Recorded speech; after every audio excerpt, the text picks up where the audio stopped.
urapan.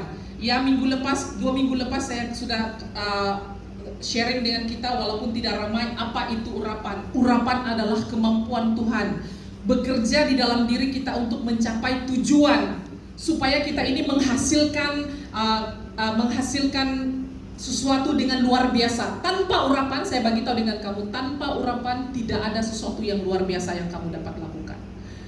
Kalau Tuhan memanggil, contoh saya sebagai seorang hamba Tuhan yang buat deliverance, tanpa urapan deliverance itu ada di dalam diri saya tidak akan dapat buat dengan luar biasa. Mungkin saya hanya akan berdoa tumpang tangan, biasa-biasa saja, roh tidak keluar. Tetapi dengan urapan, bila urapan turun atas kita boleh melakukannya dengan luar biasa. Itu adalah urapan, oke? Amen. Itu adalah urapan. Tuhan kalau dia mengutus seseorang, dia tidak akan utus seseorang tanpa urapan. Itu sebabnya murid-muridnya sebelum dia mengutus mereka, waktu dia terangkat ke surga, dia katakan, kamu tinggal dulu di sini sampai kuasa itu turun, baru kamu pergi. Jadi apa? Tuhan mau kita, setiap yang dia utus itu harus menerima urapan dulu. Kalau kita belum menerima urapan itu dan kita pergi keluar, ada dua kemungkinan. Mungkin kita akan buat yang biasa-biasa saja, tidak ada impaknya, tidak ada kuasanya, atau kita yang dimakan oleh iblis. Ada dua saja. Oke? Tuhan beri urapan itu untuk kita, tetapi urapan itu bukan milik kita. Dia adalah milik mutlak Tuhan. Oke? Urapan itu Tuhan bagi dengan kita, tetapi bukan kita punya. Kita ini hanya sebagai pengelola. Contoh, kita kerja di bank, banyak uang, tapi uang itu bukan uang kita. Kita hanya diberi tugas untuk mengurus uang yang ada di bank.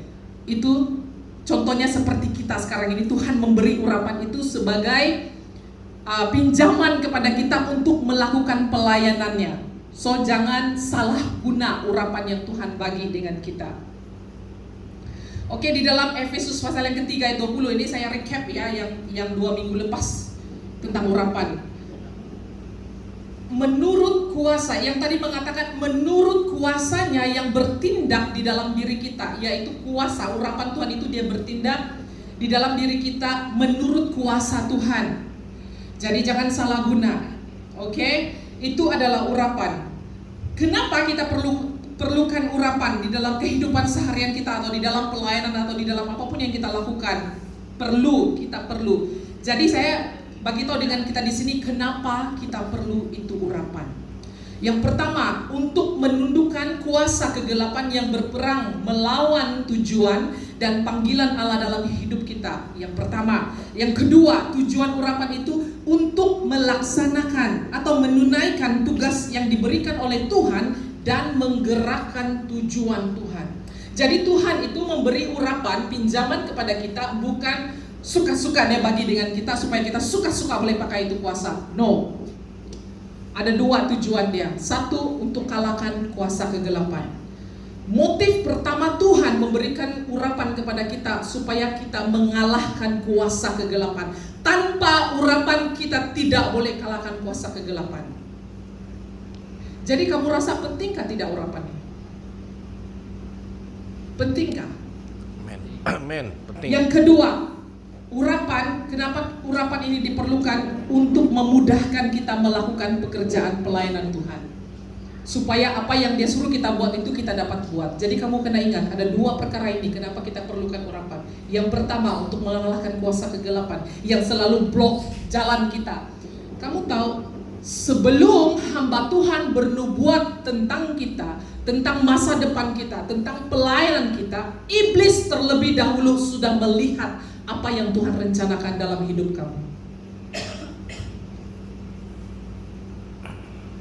Sebelum hamba Tuhan bernubuat, Joy, anakku Joy, nanti satu hari engkau akan begini-begini. Sebelum Pastor Samuel bernubuat begitu tentang diri saya, iblis sudah melihat ya rancangan Tuhan dalam hidup saya. Itu sebabnya Dia berusaha untuk tutup semua jalan yang ada di hadapan saya. Dia berusaha untuk blok semua jalan yang ada di hadapan saya supaya nubuatan itu tidak digenapi. Hamba Tuhan, nabi yang menyampaikan nubuatan itu, mereka adalah orang yang terakhir ya, dibanding dengan iblis. Iblis lebih tahu apa yang Tuhan buat di dalam hidup kita di masa hadapan. Jadi kita sangat memerlukan urapan dalam kita meneruskan hidup. Boleh saja kamu hidup tanpa urapan, boleh. Tapi hidup kamu hanya menjadi biasa-biasa. Tidak ada satu yang grand, tidak ada satu yang wow. Sebab kamu bukan menjadi tantangan bagi iblis. Orang-orang yang membawa urapan adalah orang-orang yang sangat-sangat berbahaya bagi kuasa kegelapan, bagi iblis. Jadi kamu pilih sendiri, kamu mau hidup yang ada urapan atau hidup yang biasa-biasa. Selagi kamu hidup yang biasa-biasa, yang tidak menjadi ancaman, yang tidak menjadi troublemaker bagi kuasa kegelapan, kuasa iblis pun tidak akan mengganggu kamu. Kuasa iblis pun senang hati, tidak mau kacau kamu, sebab kamu bukan ancaman bagi mereka. Nah, ini adalah urapan. Jadi bagaimana kita ini mau dapat urapan itu? Ya, bagaimana kita mau menerima urapan itu daripada Tuhan? Ini yang saya akan share dengan kita pada hari ini. Oke, di dalam Kisah Para Rasul, saya mau kamu buka Alkitab, buka dalam handphone kamu. Ya. Buka di dalam handphone masing-masing, kita baca dia sama-sama. Kisah Para Rasul pasal yang pertama ayat yang ke-8. Yang pertama ayat yang ke-8. Biasakan untuk baca ya, supaya kita tahu apa yang dikatakan oleh firman Tuhan. Saya kalau waktu mendengar hamba Tuhan berkhotbah, waktu dia sebut ayat itu, saya mau terus buka karena saya mau tahu apa yang firman Tuhan katakan. Dan disitulah iman kita timbul, disitulah iman kita dikuatkan karena kita melihat dan kita mendengar dalam masa yang sama. Oke, Kisah Para Rasul pasal yang pertama ayat yang ke-8, apa yang dikatakan di sini? Tetapi kamu akan menerima kuasa kalau Roh Kudus turun ke atas kamu, dan kamu akan menjadi saksiku di Yerusalem, di seluruh Yudea, Samaria, sampai ke ujung bumi. Oke? Bagaimana kita menerima urapan? Dia ada dua cara kita untuk menerima urapan. Yang pertama, cara yang pertama itu yang jarang-jarang sekali ya. Yang cara pertama ini jarang-jarang sekali kita boleh dapat. Yang pertama itu adalah direct dari Tuhan, langsung dari Tuhan. Dari Tuhan melalui perjumpaan, pengalaman pribadi dengannya, baru dia bagi urapan itu dengan kita. Di dalam Kisah Para Rasul yang pasal ke-10 ayat yang ke-38. Kisah Para Rasul pasal 10 ayat 38, yaitu tentang Yesus dari Nazaret, bagaimana Allah mengurapi dia dengan Roh Kudus dan kuat kuasa. Dia yang berjalan berkeliling sambil berbuat baik dan menyembuhkan semua orang yang dikuasai oleh iblis, sebab Allah menyertai dia. Bagaimana Allah mengurapi dia? Ini Tuhan sendiri yang direct ya. Allah Bapa sendiri yang direct mengurapi Yesus. Oke? Ini yang pertama yang saya katakan tadi. Bagaimana kita mau mendapatkan urapan itu? Yang pertama, direct.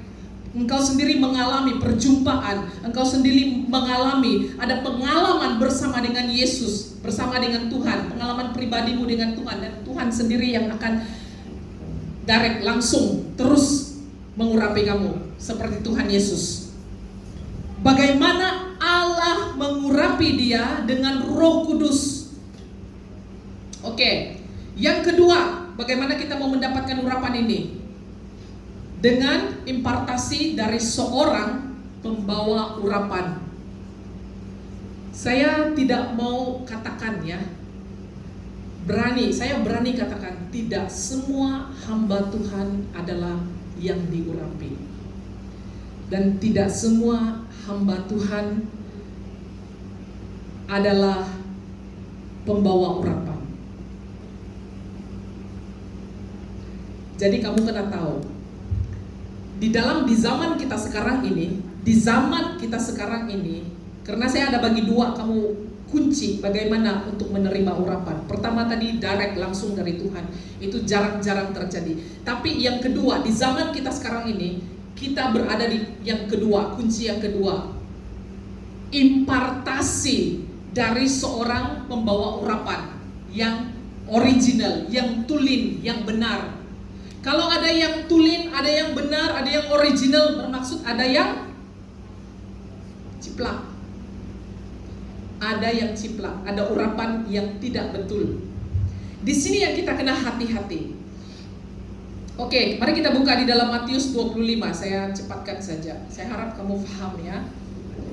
25 ayat ke-8 dan ke-9. Mari kita sama-sama belajar tentang urapan. Karena urapan ini adalah very essential, orang bilang very essential dalam kehidupan kita, bukan sahaja kerohanian kita, tetapi di dalam dunia secular kita kena ada itu, kuasa itu. Oke, Matius 25 ayat 8 dan 9. Ayat yang ke-8, gadis-gadis yang bodoh berkata kepada gadis-gadis yang bijaksana, berikanlah kami sedikit dari minyakmu itu, sebab pelita kami hampir padam. Oke, ini adalah perumpamaan Yesus ya, yang diceritakan kepada murid-muridnya, 5 gadis bijak dan 5 gadis bodoh. Jadi saya mau kamu pikir-pikirkan selepas kamu membaca ayat ini, kamu itu di kategori yang mana satu. Ayat yang ke-8, gadis-gadis yang bodoh berkata kepada gadis-gadis yang bijaksana, berkatalah, berikanlah kepada kami sedikit dari minyakmu itu, sebab pelita kami hampir padam. Ayat yang ke-9 berkata, tetapi jawab gadis-gadis yang bijaksana itu, tidak. Nanti tidak cukup untuk kami dan untuk kamu. Lebih baik kamu pergi kepada siapa? Kepada siapa? Dan beli di situ. Bermaksud ada penjual minyak. Dan dia tidak katakan, yang gadis-gadis yang bijaksana ini, dia tidak katakan pergilah kamu sana, pergi beli dengan penjual minyak itu, ambillah dari dorang. Mereka tidak katakan begitu kan? Apa mereka katakan? Beli. Kamu tahu minyak ini berbicara tentang apa? No, minyak dia berbicara tentang apa? Minyak berbicara tentang urapan. Dan beli, dia berbicara tentang apa? Beli berbicara tentang harga. Ada harga yang harus kita bayar untuk sebuah urapan. Jangan kamu salah beli. Karena minyak ini pun ada yang ciplak. Macam saya katakan tadi, kalau ada yang tulen, mesti ada yang ciplak dia. Kalau ada yang original dia, mesti ada yang dia punya copycat di sana. Kita dalam mencari penjual minyak yang original itu, lagi sekarang kan zaman kita, zaman modern sekarang ini, banyak barang ciplak. Sikit-sikit kalau kita tengok barang-barang kita dari mana? Made in China, oh ciplak. Made in China, oh ciplak. Kebanyakan semua ciplak. Made in China semua ciplak. Ciplak make it. Banyak sangat benda yang tidak original di dalam kehidupan kita ini. Jadi kita harus bijak. Sebagai orang yang bijaksana, kita harus mencari penjual minyak yang original. Biasanya kalau kita pergi headquarters, dia akan bagi tahu, di negara ini kami ada di sini mereka menjual ini di sini. Nah, waktu kita sampai di tempat yang mereka bagi tahu di sini ada jual minyak yang original, yang tulen dia, kita akan boleh rasa dari atmosfer. Kita masuk saja di kawasan dia, pintu gerbang dia atau gate dia, kita tahu sudah. Yang kita pergi tempat yang original punya. Kamu akan tahu kalau kamu adalah wanita-wanita yang bijak itu. Dan dia katakan pergi dan belilah di situ. Maksud dia ada harga yang harus kita bayar. Apa harga dia untuk mendapatkan sebuah urapan?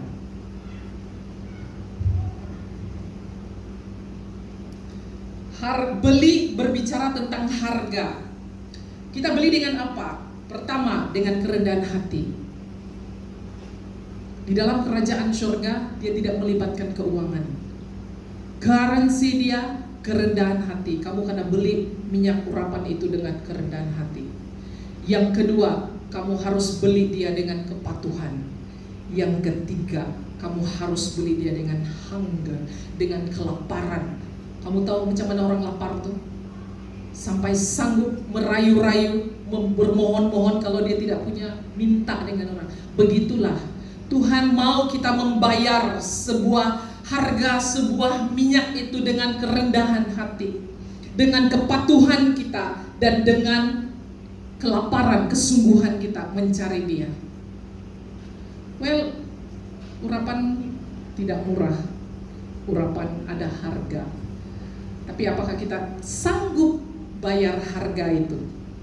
Ada orang, Tuhan tahu ya kesungguhan kita.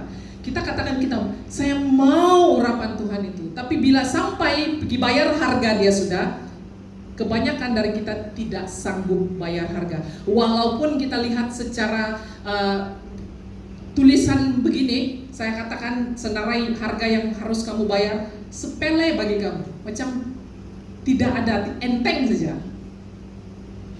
Tapi waktu kamu betul-betul membuat transaksi dengan Tuhan, disitulah kamu punya kesungguhan, disitulah kerendahan hati kamu, disitulah kepatuhan kamu betul-betul dinilai oleh Tuhan. Adakah kamu ini seorang yang layak terima ini minyak, beli ini minyak? Jadi adakah kamu rasa harga sebuah minyak itu mahal? Itulah currency surga ya. Di dalam Roma pasal yang pertama ayat yang ke-11 dan ayat yang ke-12. Saya guna terjemahan Borneo di sini karena saya cek. Saya rasa yang Borneo ini hampir dekatlah dengan English dia. Roma pasal yang pertama ayat yang ke-11 dan ke-12. Aku sungguh ingin berjumpa dengan kamu. Ini Rasul Paulus ya. Aku sungguh ingin berjumpa dengan kamu untuk menyampaikan suatu pemberian rohani bagi menguatkanmu. Maksudku supaya kita saling meneguhkan semangat. Aku mendapat keteguhan daripada imanmu dan kamu mendapat daripada imanku. Di dalam bahasa Inggris dia di sini, dia bilang, for I long to see you that I may impart to you some spiritual gift. Rasul Paulus berkata bahwa dia mau memberi, ya, dia mau impart spiritual gift yang bermaksud adalah urapan, hadiah rohani untuk jemaat di Roma supaya mereka dikuatkan. Rasul Paulus juga katakan supaya iman kamu menguatkan aku dan aku dikuatkan oleh imanmu dan kamu dikuatkan oleh imanku. Urapan digunakan untuk menguatkan kita untuk menghadapi setiap masalah yang kita hadapi, yang seperti saya katakan tadi.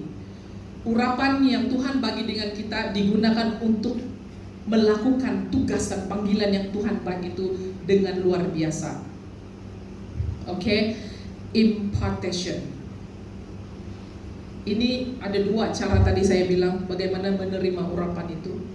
Yang pertama, direct, ya, langsung dari Tuhan. Yang kedua, melalui hamba Tuhan, impartasi.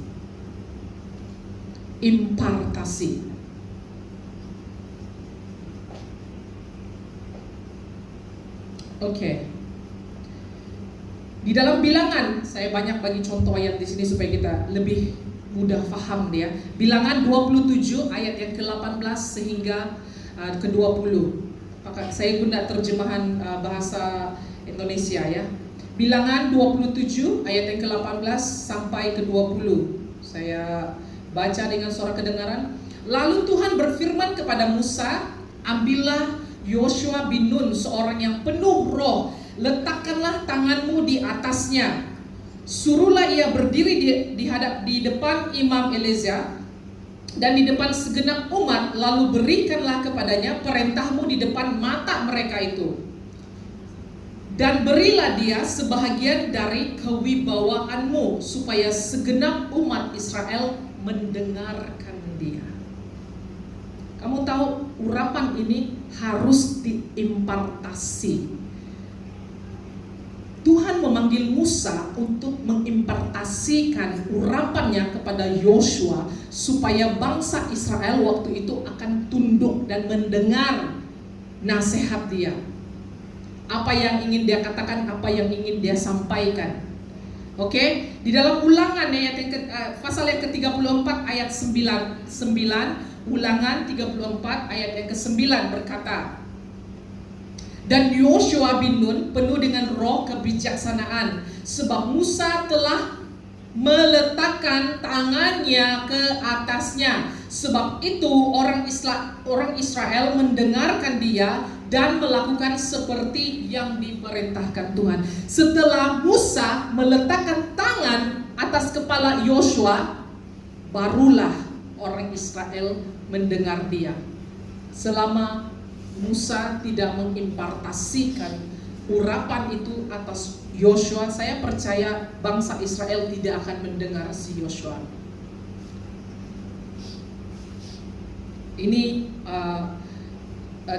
Ini cerita tentang Musa dengan Yosua, oke? Sekarang saya bawa kamu baru tadi pastor sharing di sini, Tuhan berbicara kepada dia. Urapan Nabi Ilya turun kepada Elisa. Susah juga nih terbiasa nama Inggris mereka. Di dalam 2 Raja-Raja pasal yang kedua ayat yang ke-11 hingga ke-13. 2 Raja-Raja pasal yang kedua ayat ke-11 hingga 13. Mari kita dengar bagaimana Elisa mendapat urapan daripada Nabi Ilya. Sedang mereka berjalan terus sambil berkata-kata, tiba-tiba datanglah kereta berapi dengan kuda berapi memisahkan keduanya. Lalu naiklah Ilya ke sorga dan angin badai. Kamu tahu sebelum ayat yang ke-11 ini, saya baca dari atas dia. Nabi Ilya, dia ada jubah dia. Dia buka dia punya jubah itu, dia ambil dan dia pukul sungai di tempat yang mereka mau seberang, dan karena jubah dia itu ada urapan, ada kuasa. Nah, bila dia pukul jubah itu di sungai itu terbelah. Oke, bukan si Musa saja yang ada kasih belah sungai ini ya. Nabi Ilya pun ada. Dia pukul dan terbelah, lalu menyeberanglah si Nabi Ilya dengan Nabi Elisa pergi ke tempat yang di ayat yang ke-11 ini. Oke?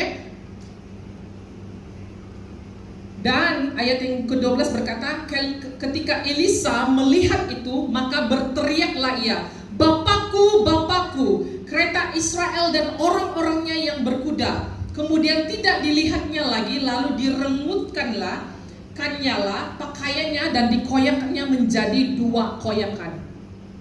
Saya percaya waktu Pastor Samuel jatuh itu, waktu dia jatuh kan, di tempat dia, di office dia di sana, saya percaya si Pastor Shekina dengan Elisha waktu itu yang ada sama-sama dengan dia teriak dan menangis sekuat-kuat hati. Saya juga percaya bahwa Elisa waktu ini dia berteriak, Bapakku, Bapakku. Saya mulai merasakan kesedihan yang ada di dalam hati Elisa waktu dia melihat Ilya terangkat ke surga waktu itu. Terangkat ke surga. Sama, saya dapat rasakan bagaimana sedih dan sebabnya Pastor Shekina dengan si Elisha waktu dia nampak Pastor Samuel jatuh waktu itu. Beginilah keadaannya. Ketika Elisha melihat itu, maka berteriaklah ia, Bapakku, Bapakku, kereta Israel dan orang-orang yang berkuda. Kemudian tidak dilihatnya lagi, lalu direngutkannya pakaiannya dan dikoyakkannya menjadi 2 bagian. Karena dalam bau kecewa dan sedih, dia tarik baju dia kasih koyak. Oke, di ayat yang ke-13 dia katakan, sesudah itu dipungutnya jubah Ilya. Oke, Ilya menjatuhkan jubah dia tadi yang saya bilang dia pukul itu sungai. Dia kasih jatuh. Jadi dipungutnya juga jubah Ilya yang telah terjatuh. Lalu ia berjalan hendak pulang dan berdiri di tepi sungai Yordan. Ia mengambil jubah Ilya yang telah terjatuh itu dan dipukulnya ke atas air itu sambil berseru, di manakah Tuhan Allah Ilya? Dia pukul tuh air Dan dia sambil dia berkata, di manakah Tuhan Allah Elia yang memukul air itu lalu terbagilah ke sebelah sini dan sebelah sana, maka menyeberanglah Elisa. Setelah dia ambil jubah itu, ya, dia boleh pukul sungai itu dan sungai itu terbelah. Sungai Yordan itu tadi terbelah. Nah, ayat yang ke-15, ketika rombongan Nabi dari Yeriko itu melihat dia dari jauh, mereka berkata, roh Elia telah hinggap kepada Elisa. Mereka datang menemui dia, lalu sujudlah mereka kepadanya sampai ke tanah. Kamu tengok apa yang terjadi waktu urapan itu sudah turun kepada Elisa. Saya pernah baca ya, saya pernah dengar satu khotbah dahulu, si Nabi Elia ini dia ada sekolah Nabi dan dia banyak murid. Murid Nabi dia lah, dia punya apa tuh, TP training gak tuh tadi? Prophet in training, training TP, training prophet. Dia banyak anak-anak rohani yang belajar untuk menjadi seorang nabi. Tapi kamu tahu Elisa ini bukan seorang daripada murid-murid dia, bukan seorang daripada anak-anak rohani yang menjadi nabi. Elisa hanyalah seorang hamba. Oke? Dia katakan di dalam, saya baca di dalam Inggris ya, di sini di dalam terjemahan King James baru dia bagi tahu yang rombongan nabi ini adalah dia punya sons. Dia bilang, and when the sons of the prophets which were to view the Jericho saw him, sons of the prophet. Maksud dia, mereka yang tadi itu, mereka ada 50 orang ya, anak-anak rohani Nabi Elia, sons of the prophet. Oke? Mereka datang melihat bahwa mereka katakan roh Elia telah hinggap kepada Elisa. Mereka datang menemui dia dan sujudlah mereka kepadanya sampai ke tanah. Setelah roh Nabi Elia hinggap ke atas Elisha, semua dia punya anak-anak rohani sujud menyembah dia. Nanti saya ceritakan kepada kamu kenapa bukan anak-anak rohani dia yang dapat itu urapan, tetapi dia punya hamba. Oke? How to receive the anointing? Bagaimana untuk terima urapan? Tadi saya share dengan kamu ada dua cara. Ada dua cara urapan itu sampai kepada kita. Tetapi ada dua lagi kunci bagaimana kita terima urapan itu. Kunci dia, oke? Kamu pikir urapan itu sampai macam itu dengan kamu, pastor tumpang tangan terus sampailah dengan kamu. No. Tadi saya katakan bahwa urapan itu ada harga yang harus kamu bayar. Setelah kamu bayar harga urapan itu tidak terus jadi ya. Sorry to say ya. Urapan waktu kamu sudah bayar harga dia tidak akan terus bekerja di dalam diri kamu otomatis begitu. Ada dua kunci lagi yang bikin kasih activate urapan itu di dalam hidup kamu, yang bikin dia bekerja, betul-betul bekerja di dalam hidup kamu. Yang pertama adalah penghormatan.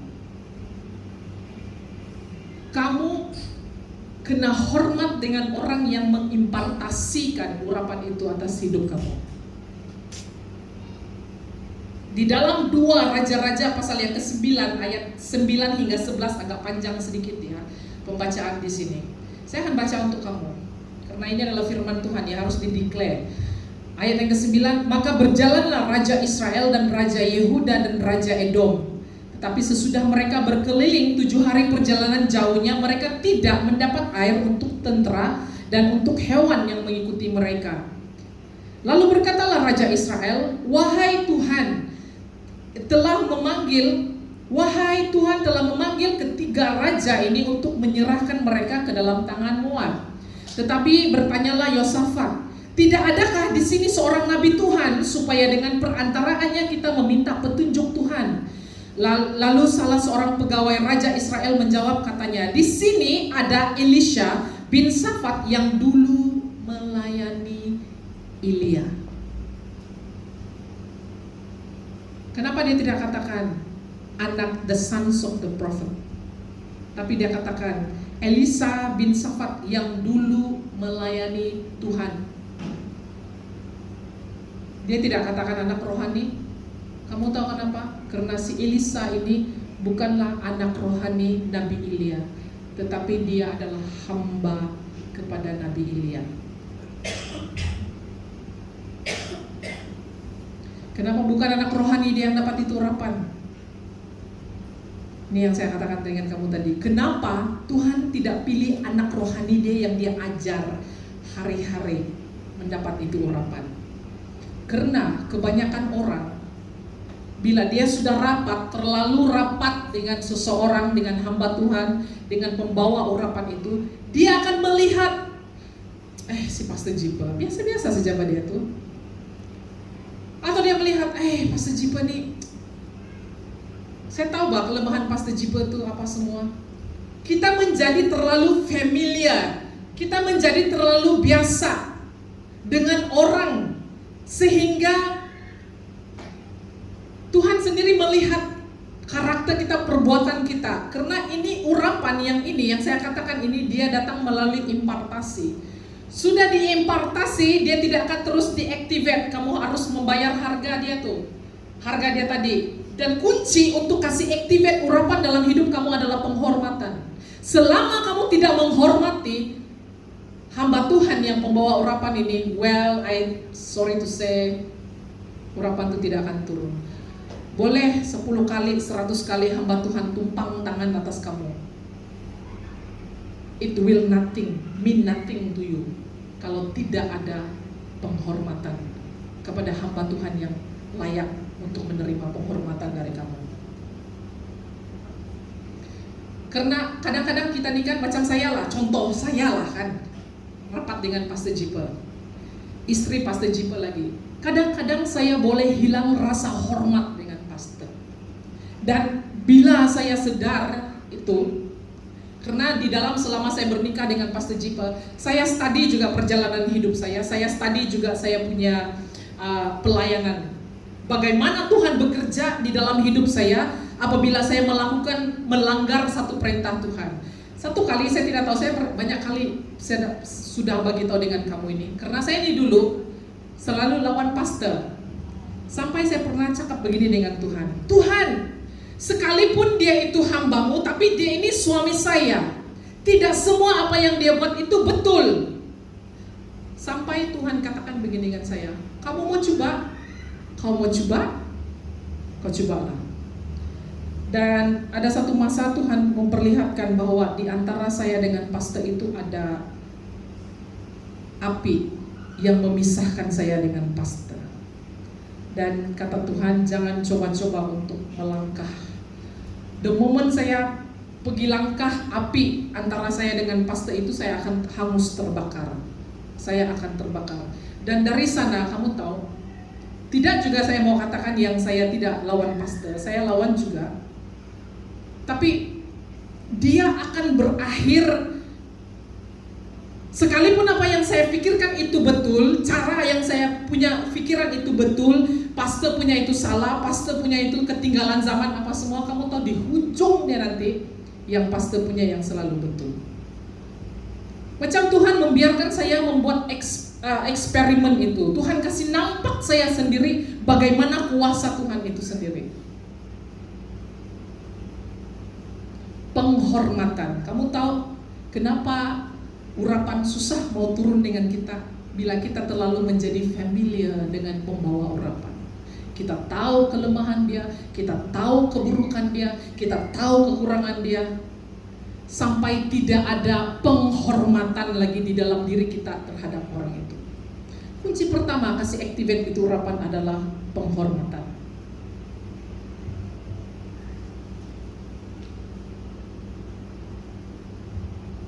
Jangan terlalu familiar. Saya sendiri Tuhan ajar bagaimana menghormati suami saya, yang suami saya. Kadang-kadang kalau saya sudah terlalu marah, ada sesuatu yang pastor lakukan yang bagi saya tidak cocok lah di hati saya, di pandangan saya, di telinga saya tidak cocok. Saya marah dengan pastor, lepas itu saya akan berdiam diri karena saya tahu di ujungnya nanti tetap saya akan salah. Kamu tahu disitulah dia punya, orang bilang kalau ular tuh bisa dia kan, disitulah bisa dia seorang nabi yang diurapi. Jangan dibawa main. Bila saya sudah mulai marah pastor, saya akan terus diam karena saya tahu di ujungnya nanti saya akan salah. Di akhirnya nanti Tuhan akan kasih nampak dengan saya bahwa saya yang salah. Bukan 1 kali, bukan 2 kali, bukan 3 kali ya Tuhan kasih nampak saya begini. Kenapa saya berani ceritakan begini dengan kamu? Karena saya sendiri yang mengalami dan saya sendiri yang melihatnya. Tuhan kasih biar saya berapa tahun? Sekarang Princess 10 tahun Tuhan biarkan saya eksperimentasikan hidup bersama dengan seorang nabi. Dan kuasa urapan yang dia kasih atas hambanya itu. Kenapa? Karena Tuhan juga membuat saya melihat kuasa urapan sebagai seorang nabi, sebagai seorang yang diurapi. Karena Tuhan juga mau mengangkat saya ke tempat yang sama. Saya harus tahu rules dan undang-undang dia.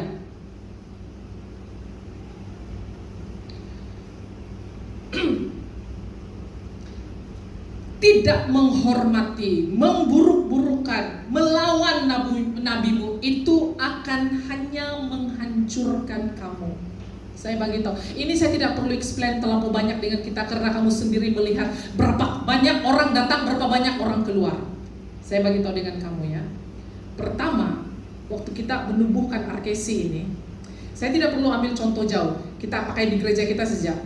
Tuhan panggil Pastor Jipa untuk buka gereja RKC, ramai orang datang dan orang keluar satu-satu. Kamu tahu, ramai orang berpikir bahwa yang kasih keluar orang itu saya, tapi sebenarnya kamu tidak tahu di belakang cerita di belakang.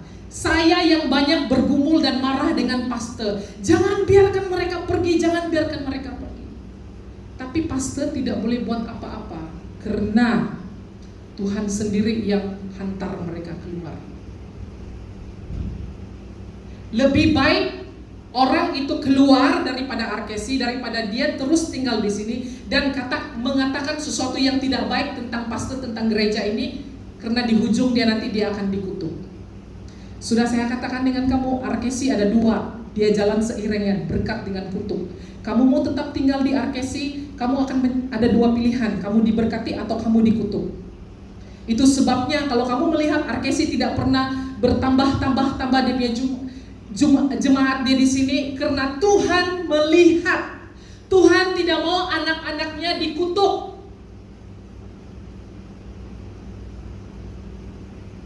Saya rasa kita semua pun tahu, kecuali yang baru ini tidak tahu lah. Sebelum ini kita punya pelayanan hebat, ramai orang, banyak deliverance kita buat di sini, tapi akhirnya apa? Saya dengan pastor tidak pernah berniat untuk buang orang ya dari gereja kita. Tapi sampai satu masa Tuhan sendiri berbicara kepada Pastor Samuel, let them go, let them go, let them go. Tuhan sudah tidak berkenan kepada mereka. Apa yang saya dengan pastor boleh buat? Kalau Tuhan sudah tendang mereka keluar, itu bukan Tuhan benci mereka, itu bukan Tuhan mau menjatuhkan mereka. No, itu Tuhan menyelamatkan mereka sebelum mereka kena kutuk. Itu bahaya dia. So jangan. Saya nasihatkan kamu seperti Elder Jimmy pernah nasihatkan sebelum ini kepada orang-orang kita. Bagus kamu jangan cakap apa-apa di belakang pastor, jangan buruk-burukan pastor, kamu dengar lah. Well, saya sendiri, istri pastor, saya sendiri mengalami ya. Itu terjadi di dalam gereja kita. Kamu tidak suka itu pastor, diam saja. Berdoa. Oke? Selama kita hidup di muka bumi ini, selama itulah kita ada kelemahan, ada kekurangan. Kita belajar. Kamu tahu apa yang dimaksudkan untuk berjalan bersama-sama dengan Nabi Ilya? Saya rasa kita semua yang pelayanan pelepasan ini kenal dengan Nabi Ilya, karena saya sendiri suka dengan Nabi Ilya. Nabi Ilya adalah seorang nabi yang dikenal dengan nabi api, karena dia membakar 400 nabi Baal. Dia menurunkan api, dia menurunkan hujan, dia menurunkan api, tapi dia terkenal dengan gelaran api. Kamu tahu apa yang dimaksudkan dengan berjalan bersama-sama dengan Nabi Ilya?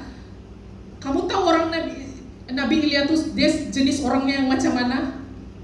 Adakah kamu pikir Nabi Ilya itu seorang yang penuh dengan ketenangan, seorang yang penuh dengan kasih, lemah lembut? No, saya kasih tahu dengan kamu, belajar Alkitab, kamu kenal siapa Nabi Ilya. Nabi Ilya seorang yang panas baran, seorang yang stres. Nabi Ilya seorang panas baran yang tidak dapat kontrol dia punya marah. Saya kasih tahu kamu betapa sengsaranya Elisha selama dia berjalan hidup sebagai hamba kepada Nabi Ilya. Kalau dia ini bukan yang sot-sot punya orang, Nabi Ilya ini yang panas baran, yang depresi, dia tidak akan, waktu Jezebel ugut dia tidak akan lari pergi gunung, pergi bertapuk bersembunyi di gunung. Bukan di gunung, di gua. Oke? Kamu pikir hidup sebagai seorang nabi senang gak? Karena kejar-kejar. Karena kejar-kejar kami dosi pastor nih oleh si Jezebel, oleh kuasa-kuasa kegelapan. Tidak mudah. Oke? Kamu sebagai seorang bapak ya, Elder Jimmy dan pastor yang ada di sini yang lelaki, kamu tidak perlu menjadi bapak yang sempurna untuk marah. Oke? Untuk marah anak-anak kamu, untuk memberi arahan kepada anak-anak kamu. No, tidak perlu. Saya tidak perlu tunggu pastor jadi bapak yang sempurna baru dia boleh nasihat si princess, tidak. Begitulah bapak, begitulah hamba Tuhan dan di dalam hidup kita ini. Dia tidak perlu menjadi hamba Tuhan yang sempurna untuk menegur kesalahan kita, untuk memperbaiki kelakuan kita. Oke? Saya kasih cerita dengan kamu sedikit lagi. Saya tidak tahu kamu tahu, kalau kamu baca Alkitab mesti kamu tahu cerita waktu Nuh mabuk. Dia mabuk sebab Nuh adalah orang pertama ya, kamu harus tahu ini. Nuh adalah orang pertama yang menanam anggur. Oke? Dan dia ada 3 orang anak. Siapa nama anak dia? Mari kita buka di dalam Kejadian pasal yang ke-9. Hah? 3. Kejadian pasal yang ke-9 ayat yang ke-18. Sem, Hem, dan Yafet. Dia adalah orang pertama yang menanam anggur. Dan dia ini suka mabuk-mabukan karena anggur dia yang dia buat itu. Sampai ada satu hari, oke, ada satu hari dia mabuk dan dia telanjang. Masuklah satu orang anak dia, pergi tengok bapak dia telanjang. Kemaluan bapak dia nampak. Dan dia keluar, dia pergi bagi tahu, mungkin dia ketawa-ketawa, dia pergi bagi tahu dengan abang dia yang dua orang. Setelah si Nuh bangun, kamu tahu apa yang terjadi? Kamu tahu apa yang terjadi? Siapa itu? Si Ham, macam mana sebut nama anak ini? Si Ham, oke?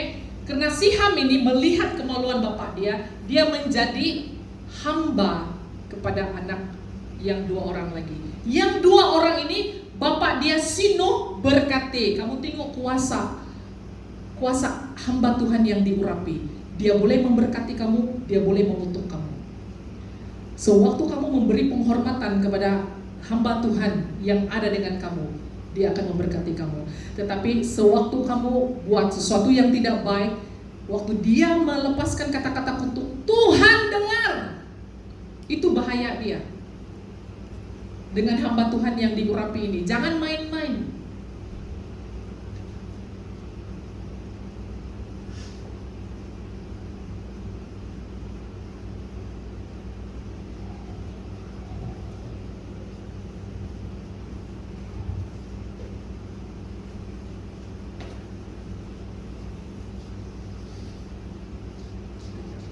Yang kunci pertama tadi adalah penghormatan, yang kedua melayani.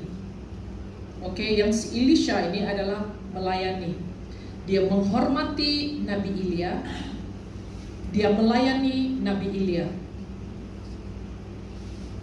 Dua kunci ini yang kasih activate kamu punya urapan yang diimpartasi di dalam hidup kamu. Terlampau panjang sudah, di mana satu sudah? Oke.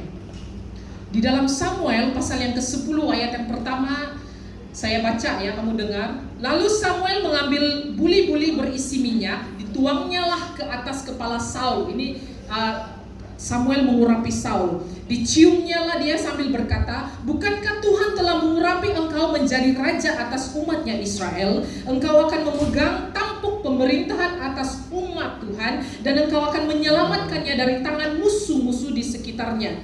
Inilah tandanya bagimu bahwa Tuhan telah mengurapi engkau menjadi raja atas miliknya sendiri. Apabila engkau pergi pada hari ini, pergi meninggalkan aku. Ini Samuel katakan kepada Saul, engkau akan bertemu dengan dua orang laki-laki dekat kuburan Rahel di daerah Benyamin, di daerah Zelza. Mereka akan berkata kepadamu, keldai-keldai yang engkau cari itu telah ditemukan, dan ayahmu tidak memikirkan keldai-keldai itu lagi, tetapi ia khawatir mengenai kamu. Katanya, apakah yang akan kuperbuat untuk anakku itu? Ayat yang ketiga, dari sana engkau akan berjalan terus. Oke? Kamu tengok di sini, dari sana engkau akan berjalan terus. Maksud dia apa? Waktu Tuhan urapan turun ke atas kamu, urapan itu yang membuatkan kamu akan terus moving forward, berjalan terus. Dari sana engkau akan berjalan terus lagi dan sampai ke pohon terbantin di Tabor. Maka di sana engkau akan ditemukan oleh 3 orang laki-laki yang naik menghadap Allah di Betel. Seorang membawa 3 ekor anak kambing, seorang membawa 3 ketul roti, dan yang lain lagi sebuyung anggur. Ada 3 orang. Mereka akan memberi salam. Oke, kamu tengok kalau urapan turun atas kamu, mereka akan memberi salam. Salam itu apa? Salam itu berbicara tentang hormat. Mereka akan memberi salam kepadamu dan memberikan kepadamu 2 ketul roti yang kau terima dari mereka, yaitu favor, perkenanan Tuhan. Pembawa roti ini tidak tahu siapa si Saul ini, tapi waktu mereka jumpa, mereka itu hanya pembawa roti. Tapi karena ada urapan Tuhan atas Raja Saul, ada favor, perkenan Tuhan, sampai mereka bagi yang mereka bawa yang bukan mereka punya. Itu yang berkata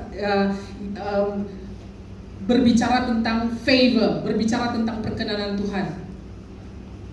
Nah, ayat yang kelima, sesudah itu engkau akan sampai ke Gibea Allah, tempat kedudukan pasukan orang Filistin. Dan apabila engkau masuk ke kota, engkau akan berjumpa di sana dengan serombongan nabi yang turun dari bukit pengorbanan dengan gambus, rebana, suling, dan kecapi di depan mereka. Mereka sendiri akan kepenuhan seperti nabi.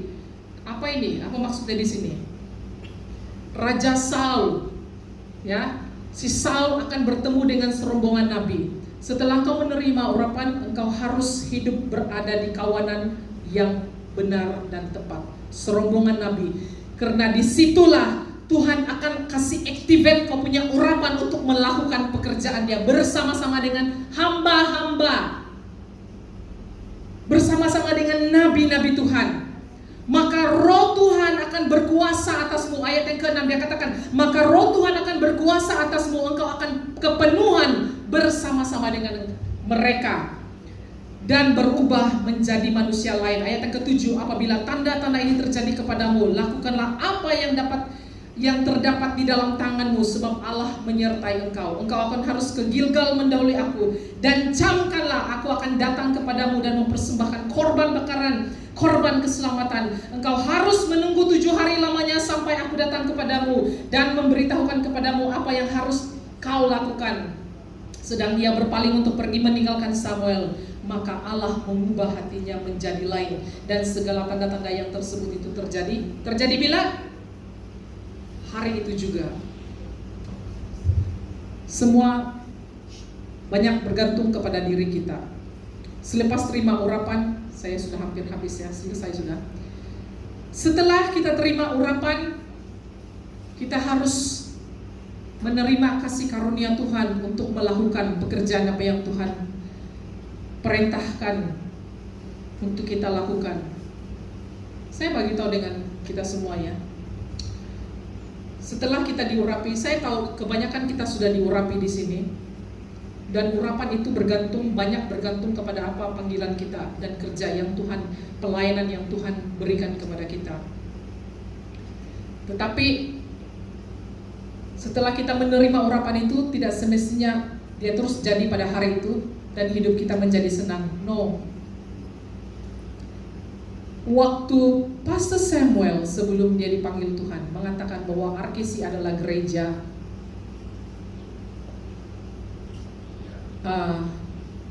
misi, mission church. Saya tidak tahu kamu ada berpikir atau tidak. Sebagai hamba Tuhan ya, saya ada berpikir apa itu mission church. Kamu tahu untuk menjadi gereja misi, gereja itu harus punya keuangan yang kokoh, yang kuat, yang banyak untuk menjadi gereja misi. Karena gereja misi ini kita banyak keluar untuk menolong orang. Tetapi apa yang kamu perhatikan sekarang yang terjadi dengan gereja kita?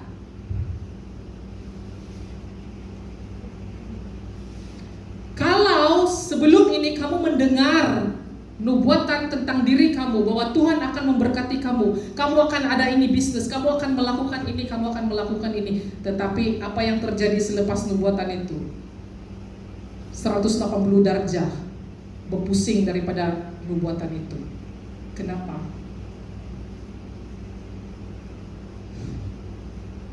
Tidak semudah yang kita pikirkan. Iblis tahu sebelum hamba Tuhan bernubuat untuk kita. Iblis tahu apa yang Tuhan mau kerjakan di depan untuk kita.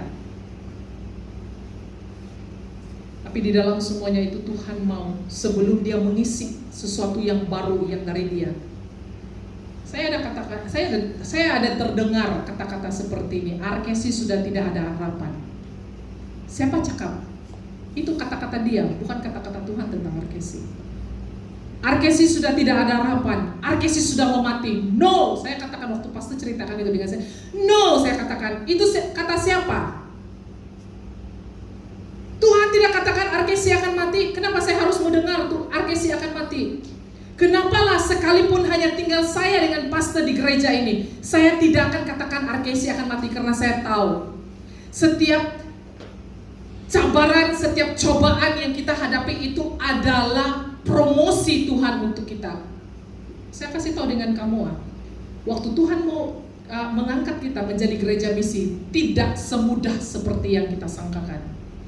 Tuhan kena proses kita. Semua yang ada di dalam kita harus dikeluarkan semuanya. Apa yang dari dunia ini harus dikeluarkan semuanya. Saya tidak kisahlah apapun orang katakan tentang RKC. RKC sudah sesat, RKC sudah tidak betul, RKC sudah itu kata kamu, bukan kata Tuhan. Saya dengan pastor sekarang ini di saat-saat ini sedang, bukan kamu sahaja yang dicoba, diuji oleh Tuhan. Saya dengan pastor juga dicoba, diuji dengan Tuhan. Bila melihat jumlah jemaat yang makin lama makin sedikit, tetap saya katakan Tuhan tidak apa, karena saya tahu bahwa ini adalah promosi dari Tuhan. Setiap cabaran, setiap masalah yang datang dari kita itu adalah promosi. Itu adalah tanda. Kalau kamu harus tahu ya, waktu Tuhan mau mengangkat kamu, waktu Tuhan mau elevate kamu, dia bilang kamu harus menghadapi yang namanya kosong. Hujung bulan 7, awal bulan 7 yang lepas ya, yang lepas Tuhan berbuat kepada pastor reset. Dan setelah itu dia bagi tahu dengan pastor Shekinah. Dan the next day sebelum masuk bulan 7 itu pastor Shekinah katakan begini dengan pastor. Dia tengah bernubuat untuk pastor Jipa, apostle Jipa. Bukan hanya untuk diri pastor saja yang reset, yang dikasih kosong, tetapi juga untuk RKC, juga untuk GAPM. Dia katakan seperti itu. Kamu tahu apa yang dimaksudkan reset itu dikosong. So waktu Tuhan mau mengisi kamu dengan yang daripada dia, semua yang dari dunia ini yang sudah diisi oleh dunia di dalam hidup kamu itu, Tuhan mau kasih kosong dulu. Kasih riset, kasih habis dia, tidak mau ada sisa. Baru dia boleh tuang yang baru, baru dia boleh tuang minyak yang baru. Selama Tuhan suruh kamu press forward, atau Tuhan suruh kamu tunggu, atau Tuhan suruh kamu bersabar sedikit waktu, taat saja. Sekalipun sakit. Siapa kata saya dengan pastor tidak sakit? Kamu rasa kamu boleh hidup kan? Cari mana-mana hamba Tuhan yang boleh hidup dengan jemaat 2-3 orang saja di dalam dia. Bagaimana kami doa pastor mau bayar sewa gereja? Bagaimana kami mau hidup? Dari mana kami uang? Kami pernah cerita dengan kamu? Tidak kan? Kami pernah kasih tahu dengan kamu masalah apa yang ada di dalam hati dan pikiran kami pastor? Tidak kan? Kami tetap mau kamu diberkati karena kami tahu janji Tuhan itu iya dan amin dalam hidup kami. Kamu tahu di dalam masa-masa seperti ini waktu Tuhan mau kosongkan kita, kasih riset kita balik supaya dia boleh isi minyak yang baru yang daripada dia itu. Iblis berusaha untuk membuatkan kita melihat dari sudut negatif Tuhan. Iblis buat kita seperti Tuhan tidak menolong kita. Iblis akan berusaha kita buat hidup melalui apa yang kita lihat, melalui apa yang kita dengar, bukan lagi hidup dengan iman percaya kepada janji Tuhan. Kita bukan lagi hidup dengan janji-janji firman Tuhan, tapi kita hidup dengar apa yang orang kata tentang kita. Orang bilang Arkesi mau, oh ya kan Arkesi begini sudah lama. Kalau saya dengan pastor juga, betul lah yang orang cakap tuh. Tutup sudah Arkesi ini. Saya beritahu kamu. Kamu tahu sebagaimana keras, sebagaimana dahsyat, sebagaimana besarnya pencobaan yang kita hadapi, yang kita alami sekarang itu. Begitu besarlah promosi yang Tuhan sediakan untuk kita dihadapkan. Yes. Seperti yang Pastor Shekina cakap, selagi masalah kamu tuh belum cukup gila-gila, berkat kamu juga yang biasa-biasa. Tetapi waktu kamu berhadapan dengan masalah yang gila-gila, yang ombak dia macam tsunami, kamu rasa seperti kamu tidak boleh bernafas sudah. Kamu tahulah di depan sana macam mana Tuhan mau elevate kamu, macam mana Tuhan mau angkat kamu. Itu sebabnya Tuhan mau ajar kita untuk di dalam kita menghadapi. Tuhan mau kita terima urapan itu, karena itu adalah pesanan terakhir Tuhan sampaikan melalui hambanya. Dia mau memberikan kuasa keuangan itu kepada kita. Tetapi sebelum Tuhan isi dengan yang baru, dia harus keluarkan semua yang daripada dunia ini, supaya kita dapat diisi dari apa yang baru, yang betul-betul pure dari Tuhan. Kamu tahu bukan masalah soal diberkati atau tidak diberkati, tapi itu banyak bergantung kepada diri kita. Kita diselamatkan supaya kita boleh memberitakan kabar keselamatan untuk orang lain. Kita diberkati hari ini supaya kita memberkati orang lain. Oke? Berkat yang Tuhan mau bagi dengan kita itu bukan untuk kesenangan pribadi kita, tetapi untuk tujuan Tuhan, yaitu The Mission Church, misi, gereja misi. Kamu harus paham konsep gereja misi itu. Jadi Tuhan itu sekarang ini tengah memproses kita. Saya tahu kamu tidak perlu cakap bagaimana kita menghadapi masalah yang namanya keuangan sekarang ini, yang tidak ramai orang boleh tanggung. Tapi percayalah, inilah yang Tuhan sedang kerjakan sekarang dengan kita. Press forward, maju saja. Jangan biarkan suara-suara iblis, suara-suara negatif katakan sesuatu yang tidak baik tentang kita, yang sehingga melemahkan semangat kita. Press forward, terus maju, kuatlah di dalam Tuhan, percayalah, peganglah apa yang sudah kamu dengar dari hamba Tuhan, apa yang dia perintahkan, bagaimana Tuhan memerintahkan kamu harus lakukan ini, dengarlah. Selama kamu taat, seperti Saul tadi, waktu dia taat dan terus lakukan apa yang Tuhan, hari itu juga Tuhan ubah hati dia. Amin semua. Amen. Ingat, setelah kita diberkati, dan saya percaya ya, kenapa kita mengalami yang namanya kesukaran sekarang ini, sebab kita adalah orang-orang yang sudah dipilih Tuhan untuk menjadi berkat kepada banyak orang.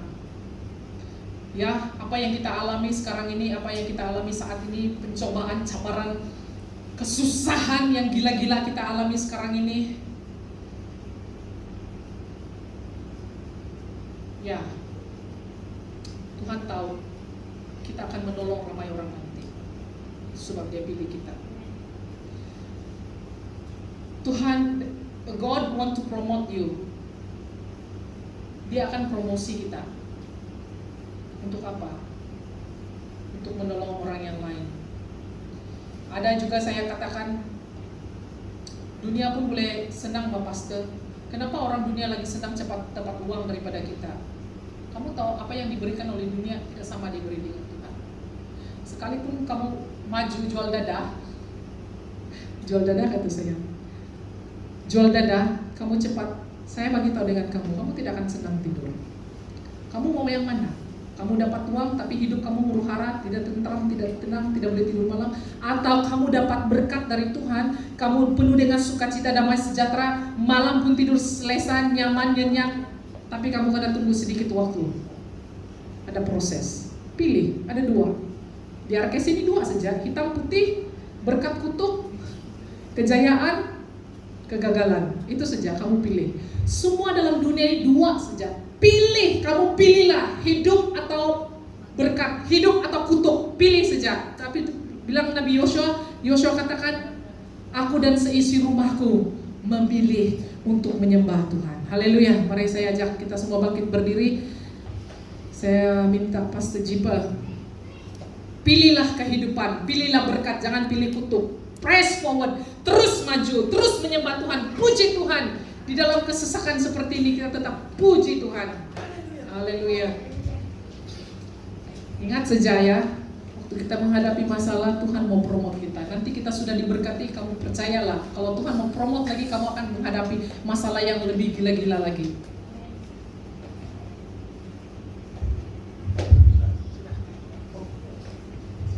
Mari kita berdoa. Bapa di surga, terima kasih. Kami sudah mendengar firman yang sungguh menyegarkan, penuh dengan fakta-fakta, poin-poin yang luar biasa. Terima kasih Bapa.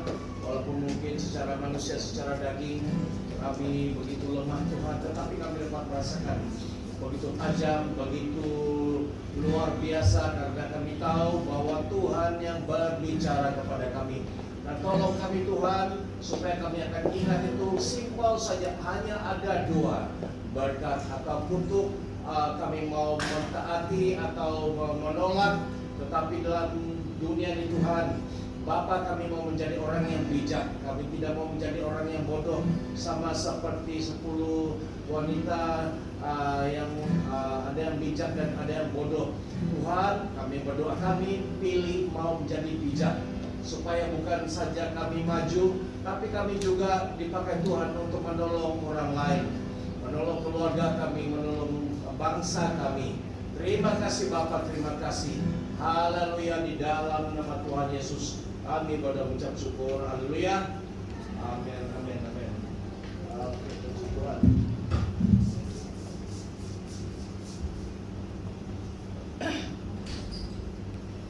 Oke, sebelum kita pulang ada beberapa pengumuman pada berapa itu?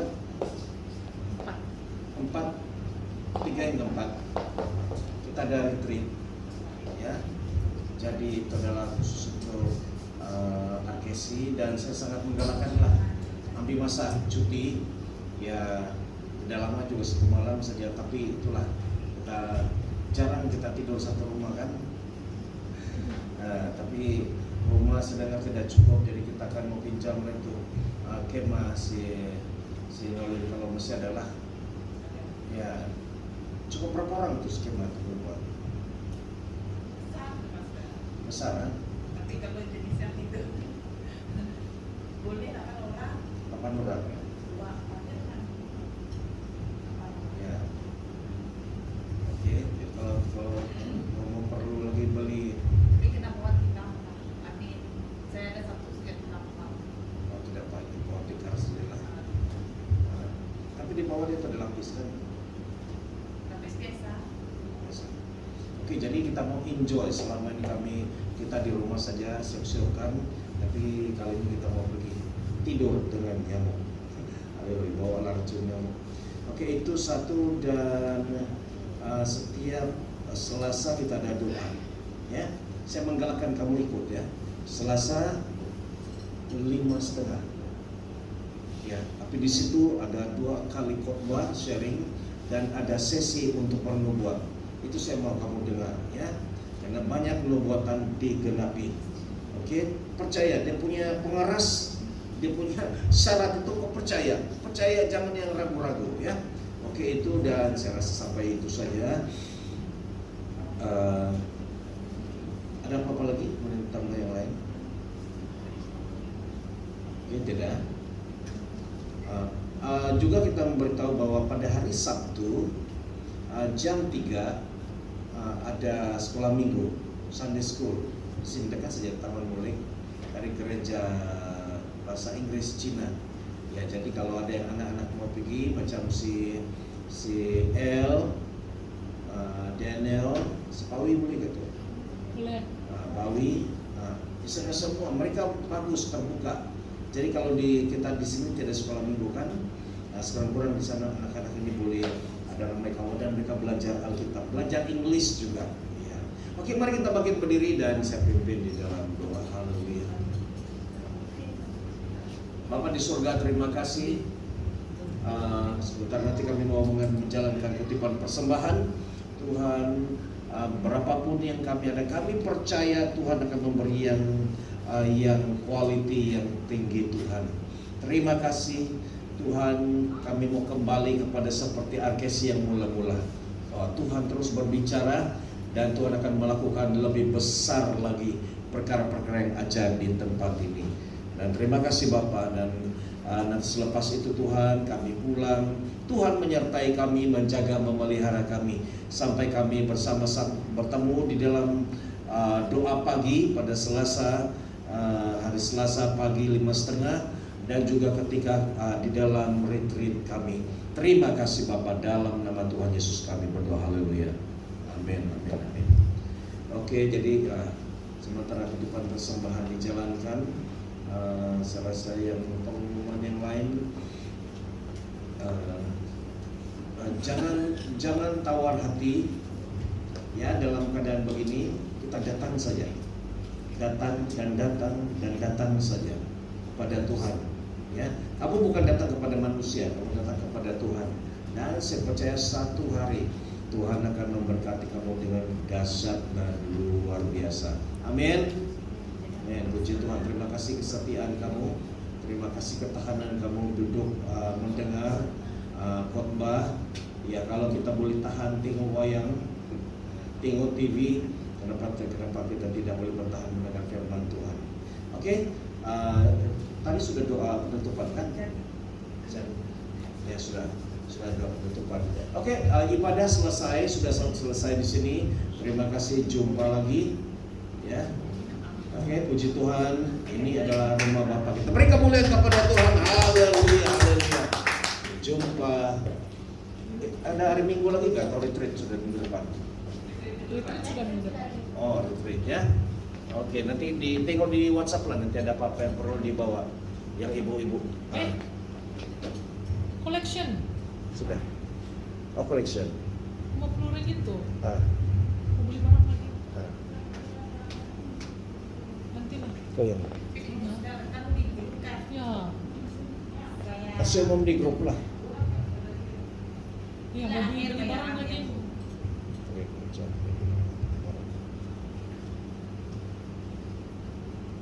Oke, jumpa lagi, Tuhan memberkati. Hah? Bila kita jalan Sabtu jalan kena beli